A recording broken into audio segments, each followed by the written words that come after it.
Hey there guys, welcome to Dinos Vault once again. Today I'm reviewing the Toyota Innova Crysta. First of all, I think the abbreviation MPV gets a whole new meaning with the surfacing of the new Innova. Well, MPV as it is stands for multi-purpose vehicle, but I won't be surprised in the case of the new Innova if people start relating to MPV as the most pampering vehicle. Now, where do I start? There's so much to talk about and so much to explain in so little time. However, I'll try to do justice to this perfect and flawless upgrade that one of our nation's best selling cars ever has received recently. And after experiencing it firsthand, I can say with assurance and amazement that the new Innova has upped the ante beyond anyone can ever imagine.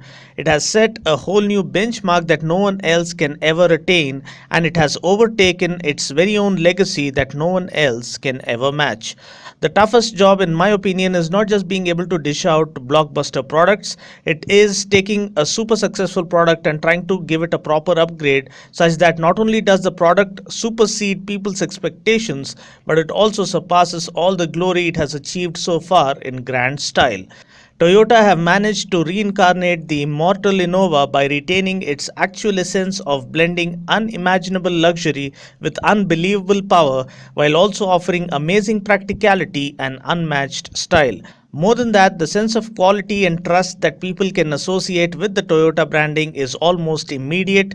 That again comes courtesy of the consistency that Toyota have maintained over a decade in not only delivering quality products but also backing them up with superb service. The Innova itself has been around since 2005 and has been awarded number 1 for best quality in segment by JD Power Asia Pacific.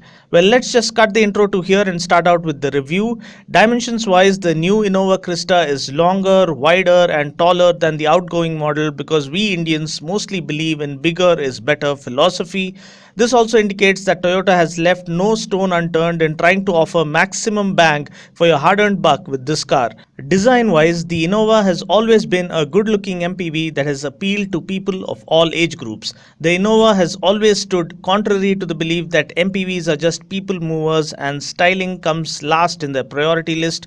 The new Innova Crysta, however, further raises the bar in trying to offer more attractive, striking, new age, and contemporary design theme to the more modern audience. Looking at the headlamp cluster, we get the powerful projector headlamps with LED guide lights that kind of carry a jewel effect.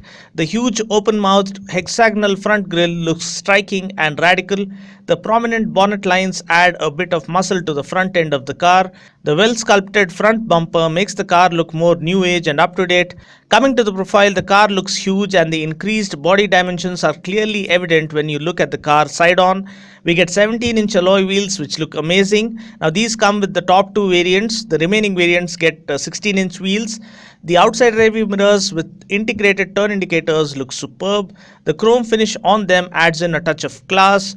The chrome door handles with the chrome housing look spectacular. I believe the chrome housing is available as an accessory and this is one must-have accessory in my opinion. At the back, the L-shaped wraparound combination lamps with aero-stabilizing fins again lend the car a more contemporary look. The shark fin antenna and the integrated rear spoiler make the car look sharper and sportier. Overall, I believe the design overhaul comprising of modern and new age elements has managed to give the new Innova an ahead of its time look and visual appeal. Now getting inside, the things just get better and better. If you thought the exterior design was really interesting, well, the interior design is just as much intoxicating. The hazel brown leather seats come only for the top end 2.8 litre automatic variant. The top end 2.4 litre variant gets black leather seats and a black theme all around. The other variants I believe come with fabric upholstery which also looks quite decent. The armrests on the door have kind of a velvety finish to offer more comfort. The dash is beautifully laid out. It's just outright beautiful. The wooden finish on the dash, the steering wheel and the doors clearly gives you an upmarket feel. The silver accents on the AC vents and the steering wheel adds the modern touch. The three-dimensional instrument cluster looks stunning as it lights up. The large 4.2-inch MID or multi-information display has all the info we need like fuel consumption, cruising range, average speed, outside temperature, audio display, phone caller display, etc. We then have a huge 7-inch touchscreen infotainment system with navigation. We get a DVD player, FM radio, Bluetooth connectivity with USB and aux input. We get 4 speakers and 2 tweeters in total, and the audio quality I guess is decent enough. Talking about other noteworthy features on board, they are almost endless. I'll try and list a few relevant ones for you. First up, we get automatic climate control with the control buttons angled slightly upwards for easy reach and operation. The second row too gets auto AC with a digital display. We do get roof mounted dedicated rear AC vents for the second and third rows, which I guess provides for effective and uniform cabin cooling. Then of course we have unique ambient mood lighting to lift up our spirits after a hectic day's work. We get 8-way power adjustable driver seat height adjustment. We get electrically adjustable and foldable outside rearview mirrors. We get tilt and telescopic steering with steering mounted audio and phone controls plus voice command feature. We also get the engine start stop system, a rear parking camera, smart key with keyless entry, and the key fob looks unique and attractive. We also get automatic headlamps, and we get welcome lamps placed underneath the outside rearview mirror to light up our path. We also get puddle lamps such that we don't step into a manhole while getting out of the car. We get 2 power sockets, one for the second row and one up front. I guess I'll stop right here, but the car does come loaded with lots of other features as well. Talking about the storage spaces, an MPV's main forte or a strong point has to be its practicality and versatility factor. Well, having excelled in all other departments, there's no way that Toyota guys could have gone wrong here. We get bottle holders on all 4 doors. We also get storage space for third row passengers. We get 2 glove boxes instead of 1, which is awesome. The upper glove box is cooled as well. We get some concealed storage that would always come in handy. We get cup holders wherever necessary. We get retractable cup holders for the second row, and there's more storage space up front, as you can see in the dash as well. And oh yes, we also get foldable tables on the front seat backs for second row passengers, just in case you plan to have your meal on the go. Now another important thing people hope for is adequate boot space. With 3 rows up, we get around 300 liters, and if that's not enough, fold up the third row and then you have all the room you want. And if you still want more room, then with the second row tumbled over and third row folded up, I guess we get close to a jaw-dropping 1800 liters. Yup, you might as well stuff your refrigerator in there, though that sounds a bit too freaky. Then we get multiple seat folding options, as you can see in the following clips. Third row gets 50-50 split seats that can be folded 1 at a time or 2 at a time. The seats get easy release options such that you don't have to end up wrestling with them. The second row gets one-touch tumble down option, which makes getting into third row that much more easier. The second row seats also come with reclining option. We do get the option of going with captain seats or 60-40 split seats for the second row. The top 2 variants, however, only come with captain seats in the middle. Getting into the second row, we see that we get more than sufficient leg room, knee room and headroom. Getting into the third row is now a lot easier thanks to the one-touch tumble down second row seats. Also, those in the third row now end up getting much more room than before. Also, the front passenger seat now comes with easy slide function such that the second row passenger can push the seat easily to avail more space at the back. Now let's look at the safety features this car comes equipped with. Right from looks to comfort to practicality to performance to the safety, everything is next level stuff on the new Innova Crysta, and Toyota indeed deserve a standing ovation for that.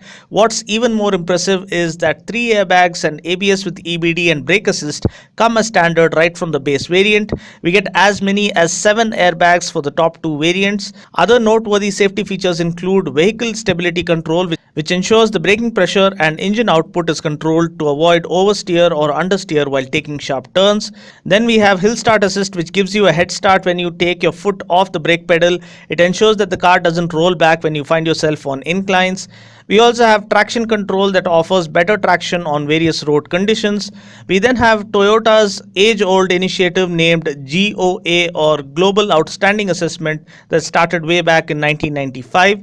The car's GOA body structure is made in such a way so as to absorb maximum impact and crash energy irrespective of the impact coming from any angle. It also ensures pedestrian safety with passive safety features on board. Toyota have always had safety as priority, which is why we also get a seat belt for the middle passenger in the third row. Now coming to the most important section, the engine specs. This has to be the most exciting part for all Innova fanboys out there. If you thought the older engines were super reliable, the new 2.4 litre and 2.8 litre engines are uber fun as well. First we get a 2.4 litre 2GD FTV diesel engine that comes with variable geometry turbocharger. Now this puts out a max power of 150 PS at 3400 RPM and 343 Newton meters of torque between 1400 and 2800 RPM. rpm. This comes mated to a 5-speed manual gearbox. Now I can relate to this model very easily because I was driving an Innova for a whole day for my brother-in-law's marriage that happened last month. I did take out the 2.4 liter variant out for a spin, and the steering feel was just about perfect. It was easy to steer through the traffic. The clutch feel is better now. The gear shifts are a lot smoother. The seats are mighty comfortable. I believe this time Toyota wanted to make a more driver-centered Innova wherein the owners would love to drive the car themselves rather than have it chauffeur driven. The all-round cabin visibility is pretty good, and we do get a rear parking camera which makes parking this huge vehicle all the more easier. The engine is nice and refined and responsive. The NVH levels are a bare minimum now as well. The cabin feels well insulated. Thanks to the larger 17-inch wheels, the high-speed stability is even better now. Then of course we have the showstopper, that is the 2.8 liter 1GD FTV diesel engine with variable geometry turbocharger that puts out a jaw-dropping max power of 174 PS at 3400 rpm and a hair-raising max torque of 360 Newton meters between 1200 and 3400 rpm. Now add to this a 6-speed automatic gearbox, and that, my friend, is what I call next level performance. I did drive the automatic as well. The sheer convenience that the automatics offer in the horrible city traffic is something you need to experience for yourself. A diesel automatic these days is as rare as a precious jewel, and when they offer it on an MPV like Innova, you know it's going to sell like crazy. The auto gearbox works seamlessly. You do feel the gear changes. I wouldn't say it is butter smooth, but still driving around a huge MPV without having to fiddle around with the gears or the clutch, I mean, it just doesn't get better than this. Also, we have driving modes available on both the manual as well as the automatic variants. As it is, we have a default mode or a city mode in which the car responds reasonably well. Then once you hit the eco mode, you can feel that it starts getting a bit sluggish. Once you hit the power mode though, the car just lunges forward like a fire-breathing animal. Honestly, I didn't expect anything like this from an Innova. That's why I keep saying that Toyota wanted to bring back all the fun and joy and excitement right back to the driver's seat this time around, and trust me, you'd enjoy every second once you slot the car into power mode, be it the manual or the automatic. Now, well, coming to the conclusion, other noteworthy specs include a ground clearance of 167 mm, fuel tank capacity is 55 liters, mileage claim is around 14.29 kmpl for the 2.8 liter automatic variant and 15.10 kmpl for the 2.4 liter manual variant. Price ex-showroom Hyderabad for the 2.4 liter manual variant starts from 14.06 lakhs and goes up to 19.93 lakhs. And for the 2.8 liter automatic variant, it starts from 16.28 lakhs and goes up to 21.23 lakhs. So that's pretty much it for now. I just hope you found this video useful. Until next time, this is Dino saying ciao. Take care, God bless, and drive safe.